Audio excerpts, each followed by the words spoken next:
Hello, everybody, and welcome to the 5 Red Lights. And this is our top 3 performances from the Spanish Grand Prix. My name is Aaron. Let's dive on into this. All right, in third place in our top 3 performances for the Spanish Grand Prix of 2020, we're going for Lance Stroll. Well, I'm going for Lance Stroll.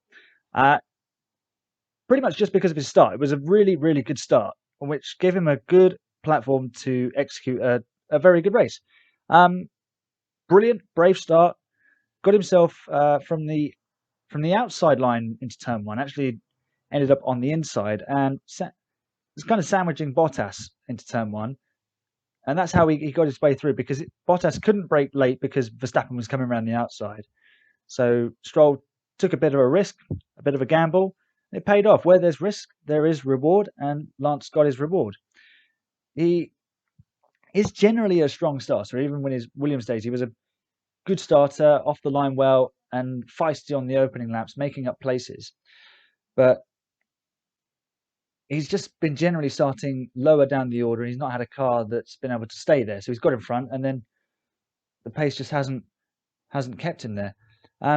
But yesterday he showed that it's a really big weapon in his arsenal when he's close to the front, so he can really do some damage up there on a day where maybe Racing Point have a really good car underneath them, or if he's around that area sniping for a podium, if there's a few DNFs or there's a collision up at the front, who knows? He could be quids in for a podium, maybe even a win.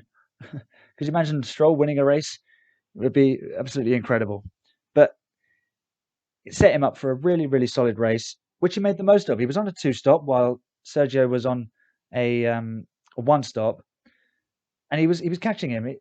He was ahead of obviously ahead of Sergio for the opening stint, but doing the extra stop did put him behind, and really he didn't catch him enough on the road to win the 4th place. But really he deserved that 4th place because the team had put him on a 2-stop rather than a 1-stop. Whether that was because he does use the tyres more harshly, I'm not sure. But obviously Sergio is well known for his kindness to tyres and looking after them very well. But Perez's 5-second penalty for ignoring blue flags kind of really put them where they should have been after the start. Obviously, Sergio qualified ahead of Lance, but it was such an excellent start. He earned that position on the run down to turn one. And swiftly moving on then to our 2nd place driver. It's Sebastian Vettel. Finally, a positive weekend. I was going to say good, but you can't really call 7th place good if you've won 4 World Championships and 53 Grand Prix. But given where he was clearly mentally and physically with the car after the 2 races at Silverstone, Sebastian needed some positivity. He's kind of fighting on his own at Ferrari. It just seems a little bit odd. He's always had this aggressive is the wrong word. It's probably just this way of his self where he's so driven to be on top of things, where he's almost leading the charge at Ferrari and he takes control of the strategy. We've seen it happen several times before, and it's played out over the radio. He didn't really see it very much at Red Bull. They kept him in check quite well. And it's something that Ferrari have really failed to do. And when it goes wrong, it goes big time wrong.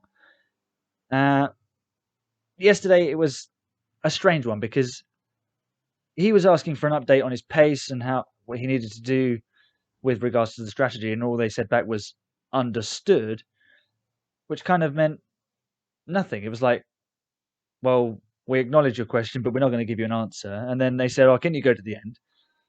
And he's like, well, I won't repeat what he says because there may be children watching this, but he wasn't very happy. And he said, that was what I asked you.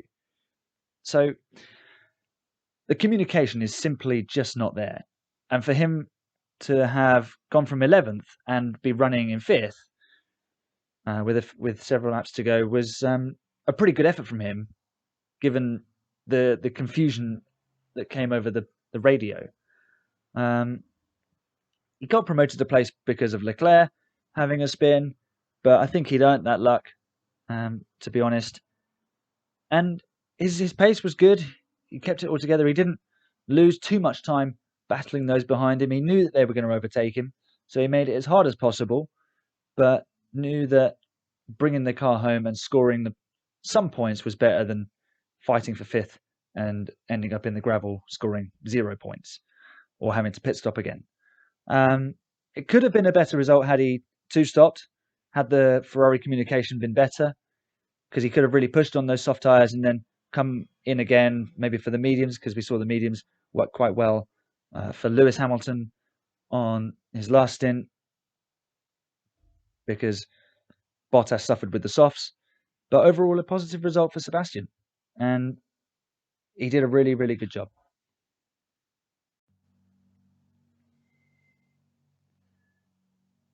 And a top performer of the weekend, again, it is the race winner.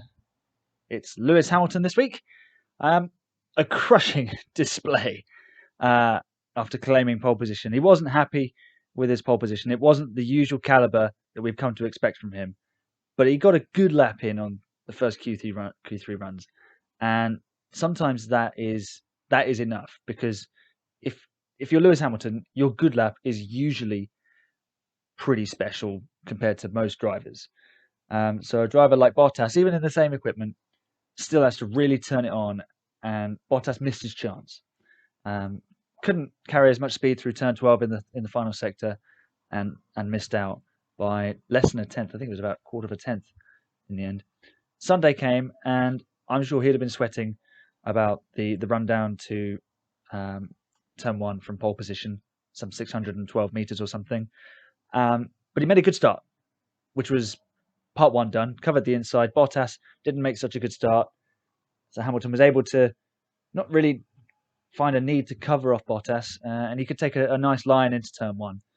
And once he got through turn 1, 2, and 3 in the lead, he never looked back. He paced himself excellently in the opening laps, just getting a feel for where the car was. And then I felt like he was almost daring Red Bull to go for an undercut, almost knowing he had a bit of extra speed in hand. But when he put the hammer down, he went, and Verstappen just didn't have an answer. He simply just drove away. Won by 24 seconds, lapping everyone who didn't make the podium. Just unbelievable. He was in that zone, as he described it. It was just almost perfection, as close as you can get. He was just almost monotonous. And they are the sort of performances that all athletes strive for. Even Usain Bolt, whose race lasts less than 10 seconds, he's striving for the perfect start, the perfect stride, and building into his optimal speed as quickly as possible. And the Hamilton and Mercedes juggernaut rumbles on in a similar way, and it's made Silverstone just look like a little bump in the road, really. He's broken the record for the most number of podium appearances, moving to 156, consigning Michael Schumacher to second place now. It was win number 88 and pole number 92. I remember growing up and thinking Schumacher he's scored so many results of everything. It just never crossed my mind that someone would be able to do it. I always hoped that someone would get close, because sometimes Schumacher didn't do things in the right way. I wasn't ever a Schumacher fan, but actually seeing it happen with Lewis it's just incredible. No one really thought Schumacher's record would ever be touched, and here he is on the cusp of doing it, and he's just picking them off one at a time. It's a matter of time before he wins World Championships number 7 and possibly number 8, and takes the most number of wins. But yesterday he was just on another level. No one could live with him, not even Max Verstappen doing wizardry in a Red Bull could stop him, really. It was just one of those days. Excellent performance, and deserving of number 1 in our top 3 performances from the Spanish Grand Prix. Well, there we are. That's our top 3 done. Lance Stroll in 3rd place, Sebastian Vettel in 2nd, Lewis Hamilton on top. Check out our podcast on Anchor, on Spotify, on Google Podcasts, or your other podcast providers. Check out our website, 5redlights.wixsite.com. Follow us on Instagram, 5redlights, on Twitter, 5_red_lights, and subscribe to our YouTube channel right here. We'll be doing top 3 performances after every race, and hopefully we'll be able to put together some more interesting videos as we move through the season. But we've got a weekend off, so enjoy the rest, everyone, from race week, and we'll see you after the Belgian Grand Prix in Spa, one of my favourites. Thanks for watching, and I'll see you in the next video. Bye for now.